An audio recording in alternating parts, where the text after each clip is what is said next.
remember I went to I was living in Australia with this lady, and we were in a relationship, and she sort of knew that it was going to be trouble with me, I guess. So she started to take me to people who had this idea that you could use relationships to transcend, yeah. It's a good way to keep in something you really may not want to be in, because you think it's going to take you to a spiritual level. So I think she was hoping that was the case. So we saw these people, and then we saw this one guy, and we signed up for a day seminar, like $150 for like 6 hours. Half of this price, or more, double this thing, I think. And so we were supposed to see this guy, so we went there, and when we got there, the first thing we did was an hour sitting quietly. And then when we came out of it, they had announcements for about 15 minutes. Then they said, well, we're going to have a break. I still haven't seen the guy I was going there to see. And so we went on the break, which was nice. We hung out, we came back, and then we meditated again for 15 minutes or something like that. And then I don't think I saw the guy till like 2 in the afternoon. Yeah, he came in for like 10 minutes, and then he left again, and then we did another hour. And I basically just could have stayed home, really. You know what I mean? So at the break, at the second break, I went up and I asked for my money back. And I said, I paid to see this guy. I've only seen him for 10 minutes, and I've been here. I like meditating with you all, but I mean, I shouldn't have to pay $150 for that privilege, you know? So they gave me my money back. So I've always looked at spirituality as an incredible business in some respects, because they never have to deliver the goods now, and then also they may be able to put it off for lifetimes. Yeah? In other words, you're gonna sow and till the soil of spirituality, and you may not get any harvest for lifetimes. You may have to go through lifetimes of purification. And what an incredible guarantee to bind the customer with the idea.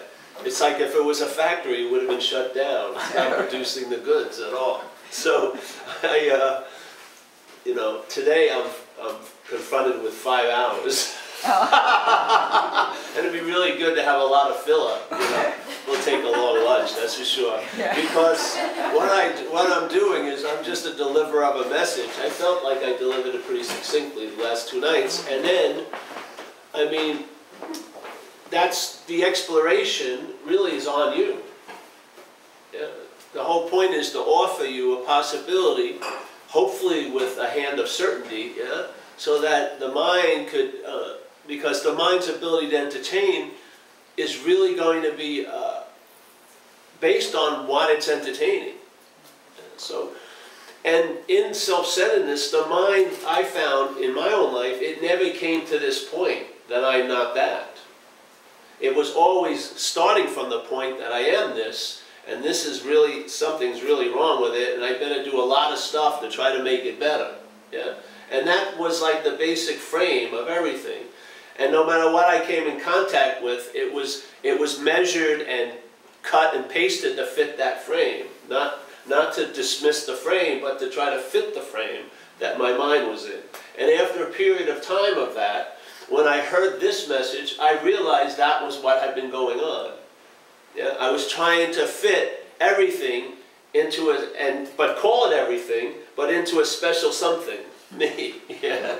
And what happens in that translation, you lose something out of everything, which is the everythingness of it.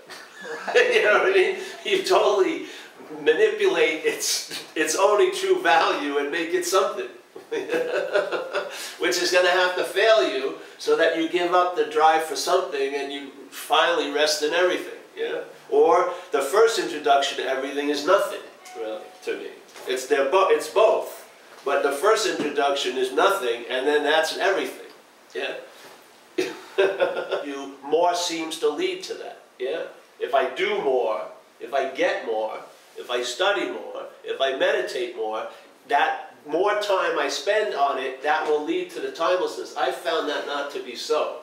It can appear to be so in some people's lives, but on other people's lives it doesn't appear to be so at all. So in fact, doesn't have its own so-ness, it's given the so-ness by the mind that's practicing. Yeah? So I find, like in the Course in Miracles, they would say, if you ever hear of the Course in Miracles?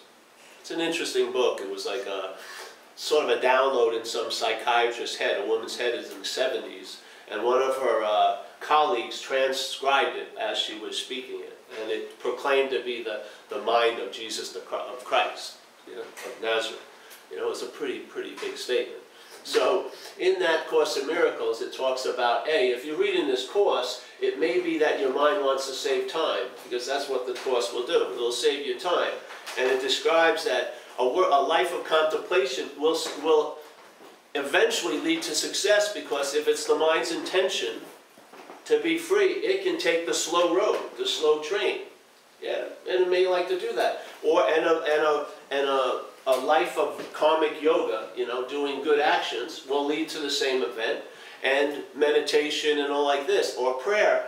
But if you know, you may just want to go faster, the mind, and this may be a quicker vehicle, because all of them, all of the paths, if they're worth their salt, will lead you to a position of I need do nothing. Really. That's the name of the chapter in the Course in Miracles. It's lovely. That you're going to end up at night at I need do nothing. And so the Course basically starts at I need do nothing. And in that starting in at I need do nothing, what does it do? It saves a lot of time. So you're going to acquire a lot of things, and then they're probably going to really disappoint you. Yeah? And then you realize you're left with nothing. So we're starting with nothing to begin with. Yeah? So, and out of, let's say, embracing nothing, you'll get a whole lot of something out of the nothing. But if you embrace a lot of some things, you'll probably get nothing. Yeah, so it's a different, it's just a different sort of way, but it saves time, a lot of time. I mean, a huge amount of time. This whole idea of purification taking ages and all like that is dismissed, because mind is unsullied by anything that's appearing in it. Yeah. The mind isn't affected by your defects. Yeah. It can affect the conditional mind that you believe you are, but it can't affect mind. Yeah? That's why the solution is absolute in the recognition that the problem is imaginary. Yeah? That's the only way everything works. Is when you see the problem from the solution, one of the first things that downloads is that the problem isn't real. Yeah? It's appearing to be real, but in fact, the only way it can appear to be real, it must be appearing to be real to what's real. Yeah? Which is you and I, but not as you and I. Yeah? So the only thing the only thing that can give this place the meaning of being real is what's real. Yeah? That's the only thing. Falsehood cannot give itself the meaning of reality. It has no freaking idea what reality is, in a sense, yeah? So it can't gather that in its own knowledge, because it doesn't have the knowledge. It's false. But false evidence can appear real to you and me, because we are the reality. Yeah? We are, like St. Francis says, we are what's looking, and that's what the you is looking for. Yeah? The you, what's looking is what you are looking for. It is one of the most succinct statements, which will save you a lot of freaking time. It will even save you time in reading it, because it takes 2 seconds. It's half a sentence. You know, what's looking is what you're looking for, and then the mind goes and entertains it. Yeah. Now, if it would say, like we were going to write a book, and we've never been successful. What we were going to do is we'd have, let's say, an important statement, and then we were going to say, as a footnote, for more clarification, go to page 67. And then the people would, avidly go to 67, and there'd be nothing there. And we'd use it about 5 times until they figured it out. You know what I mean? Oh, this report. All right, more clarification on 223. Oh, nothing. Oh, yeah, that's it. You're the clarifying. There's a point that what is the clarifying quality may need some clarification, but it doesn't go on ad nauseum. A little bit of clarification wakes up the fact that there's clarity. Yeah? At that point, everything becomes clear.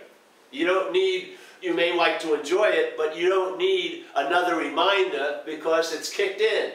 Yeah? You know?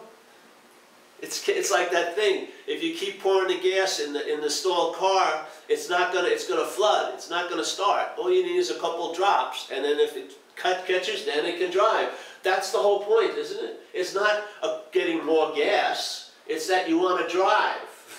Yeah. As soon as that's connected, and that's a possibility, then drive. You know what I mean? Then live. Not live to seek clarification, but live in clarity. Yeah? That's the point. You can't become more and more clear. It can appear to be the case, but the reservoir where that clarity is already completely full. Yeah? You may be accessing and thinking you can access more, but you're not adding on to clarity. So that's why I have difficulty sometimes, like going through a marathon of talking, because it's like hitting a dead horse after a while. You know what I mean? It sort of gets pointless, whacking it. It's dead. Now the time to do is to get up and go to a live horse. You know, you're dead, dead, dead. You don't have to keep hitting it. It's dead. You just get up and jump on a live one. Yeah. You don't have to read, the horse is dead, the horse is dead, the horse is dead. You know the horse is dead. You know the system that the mind has been relying on has failed. Look at our lives. Yeah. And how can a failed system be successful in its failure? It must get that success from you and I, from our mind. Our mind must give the meaning to that system for it to be successfully failing. Yeah? How could it manifest what it has in our lives unless what was so was giving it that meaning? How could it? Yeah? How could a failness produce such a level of success on the level of failness? Yeah? Really, I reached incredible, exquisite levels of being screwed. You know what I mean? Something that's screwed could never have done that. Something that's true, taking something that's screwed as true, could produce it. It easily could produce that effect. Yeah? It could make something out of nothing. Yeah? But that isn't going to produce a success and failure. It's failed. But what is truly so, if it takes that to be so, can live as if it's not so. And it will seem as real can be. Not because it's real, but because you're real. You're giving it the meaning it has. You take the statement in the Course in Miracles, Lesson 2. You and I are giving everything all the meaning it has. Another statement. You're the dreamer of the dream. So the dreamt tiger can have a real effect on you because you're taking it to be so. Not because it's so. It's a dreamt tiger. But it can produce an effect on you if you believe it's so. Because you're what's so. And we're lending our what-so-ness to a lot of different freaking things. Yeah. To the body, to this and that, all day. And it seems as real can be, doesn't it? It seems like there's a body over there, and there's a body here, and there's this big gulf that I call, I don't know, nothing. You know, I pay no attention to this, which is everything, and I concentrate on that thing because I'm a thing. Yeah. So I assume she's got the same qualities I have as a thing. Yeah? And in that pursuit of looking from thing to thing to get a sense of no thing, which is pointless, yeah, I forget, seemingly, no-thingness. I can't do it forever, but I can do it for a stretch of time, called a lifetime. You can do it for 70 years, 80 years. That's why time is here. This magical trick couldn't be performed in eternity. It has to be under the guise of time. Yeah, because it's a sleight of hand. If timelessness drops in, you see the joke, you see the magic trick. If it doesn't, the magic trick produces you seeing from it. Yeah.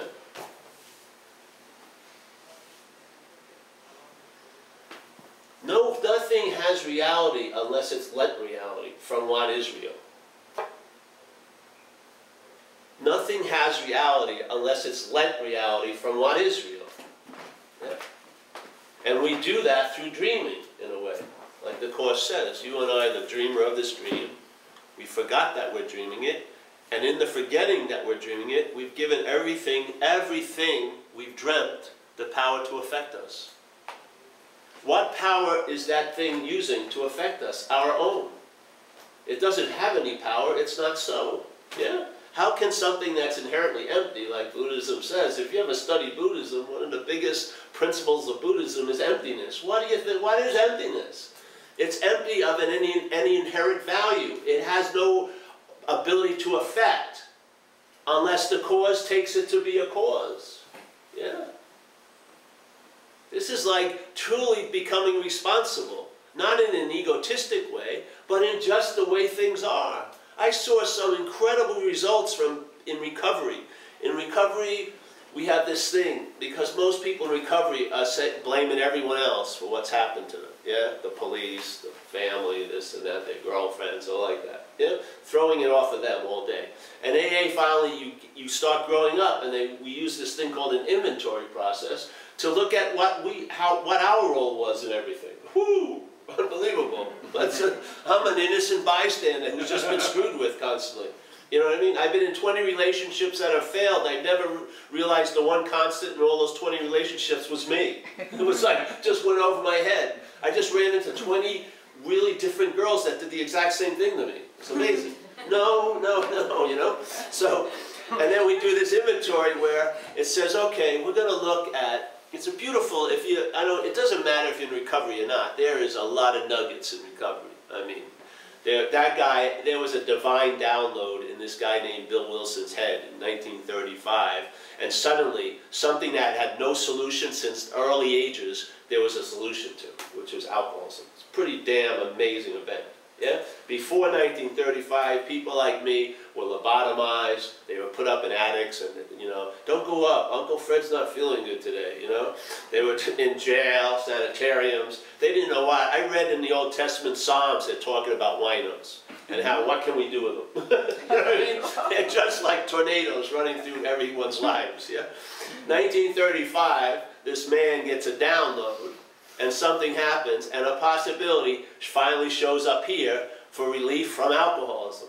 And now it's been going on for 70-something years. So what they do is they introduce this process called taking an inventory to look at your role in things. Not your parents' roles and everything, but yours, just to see how you participated in this situation. And they state, before they get into it, they have a beautiful statement. They say, being convinced, which means to believe with certainty. It's a very powerful statement.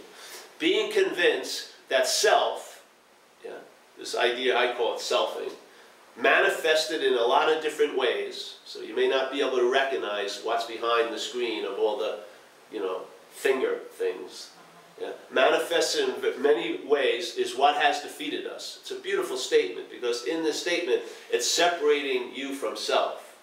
Yeah? So self is sort of like a foreign installment, and how and through its manifestations, a lot of manifestations, it defeats you in this thing called life. Yeah. Now, if we're clear that that's what's going on, let's look at some of its common manifestations. Not your manifestations, self's. Yeah? It's just it's a mental process, like a parasitical movement, and it has characteristics. Not an infinite amount of characteristics, a set amount of characteristics, and everyone who suffers under its tyranny demonstrates those same characteristics, and every time they demonstrate them, they call it theirs, their characteristics, which is called the act of being identified as something or not. That's the root of the problem. Yeah? So here, it says, being convinced that self, manifested in various ways, is what has defeated us. We'll look at some of its common manifestations. Okay, what are they? And the next paragraph goes, resentment is the first one, and it kills more alcoholics than anything else. Okay, then it gets a couple paragraphs later, it's fear. And then another one, it says, harms done to others in the pursuit of what you want. And let's look at the sexual arena, because desires abound there. Okay, so now, it's a 4-column thing. You take an inventory, you write down, well, who is I mad at and am I mad at? Why? Which everyone at any bar today is doing those 2 columns. They know why they're mad and who they're mad at. But it's not leading to any relief, it's leading to another drink, right? But AA takes it from there and puts it on us at the end. It says, what was your role in it? Where were you selfish, self-seeking and frightened, inconsiderate and dishonest? Yeah? And there's an amazing relief just from shifting it from who the hell's screwing with me, and I know why, to what was my role in it. Yeah? Could you imagine if you took it back even farther and see the real role you actually have here, that you and I are giving everything all the meaning it has? Could you imagine if you got a little relief from that event called just a written inventory, and that relief became stabilized? Could you imagine the quantum leap that would occur if you realize that it's you, in a sense, that's allowing all these meanings to be given to things, and then those things are biting you with the meaning you gave them? Yeah. I think that would be a rude awakening. And in that rude awakening, it would lead to something. First of all, the act of blaming would stop, because you'd realize you're in totally cahoots with everything here. Yeah? Everything is seemingly the way it is because the way you seemingly are. So if I'm not feeling good one day, this is a drag. If you were close to it, it would be. Or, knows what. If I'm feeling good, it's not a drag, and then if I'm feeling bad, it's a drag again. How does it have any inherent nature? Is it a drag or isn't it a drag? It can appear to be both. To who? To me. I can make it real, and I can make it unreal. It happens in 5 minutes during a day. Something is really bothering you, then it's not. How much bothering did it have? Yeah, it didn't have any bothering. It was given that power, that potential from where you are, not from where it is. It's finally getting the horse in front of the cart. Instead of having the horse behind the cart, constantly trying to push it up a hill with no vision, you got the horse in front of the cart, there's clear seeing. Yeah.